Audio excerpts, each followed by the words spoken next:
Bonjour, je suis Marie-Catherine Chazot, je suis directrice du pôle produit et architecture chez Cogedim et je vous reçois aujourd'hui au store Cogedim pour répondre aux questions constructives.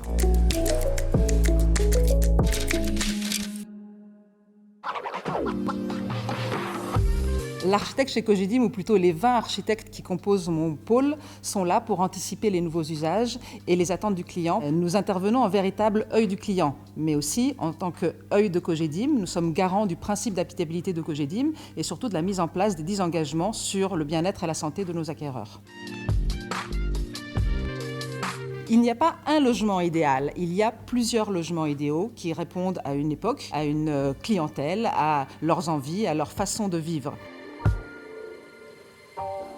Si on revient un peu sur l'historique du logement, nous avions l'appartement haussmannien qui était caractéristique par son entrée prolongée par un long couloir. Et au fond de ce couloir, relégué au fin fond de l'appartement, se trouvait la cuisine. Qu'est-ce qui s'est passé par la suite? La cuisine est revenue à côté du séjour, voire même à l'intérieur du séjour. Tout le monde cuisine et la cuisine est mise en scène à l'intérieur des espaces de vie.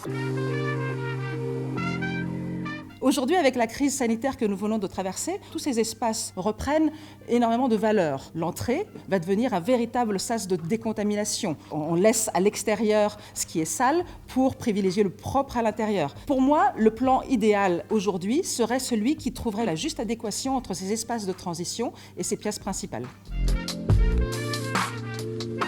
Alors là encore, pas forcément. Un logement ne doit pas être jugé uniquement sur la taille de ses pièces. Un logement de qualité est un logement bien conçu, bien agencé, avec des proportions telles qu'il devient habitable. C'est ce que j'appellerais la preuve par le meuble.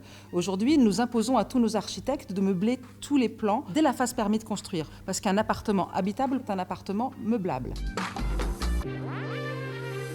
Là encore, il faut faire preuve de vigilance quant à la conception de ces espaces. Un balcon, une loggia ne doivent pas être seulement un ornement de façade, mais une véritable pièce à vivre qui est conçue pour un usage bien spécifique, pour manger à l'extérieur, pour recevoir ses amis, pour travailler. Et là encore, la preuve par le meuble doit être faite. Que veulent les générations futures? Quel est le mode de vie à quel ils aspirent? Qu'est-ce que le réchauffement climatique va induire sur la fabrication de nos logements? Et nous, en tant que professionnels de l'immobilier, avons plus qu'une responsabilité. Nous avons une réelle opportunité d'accompagner ces évolutions et même d'en être acteurs.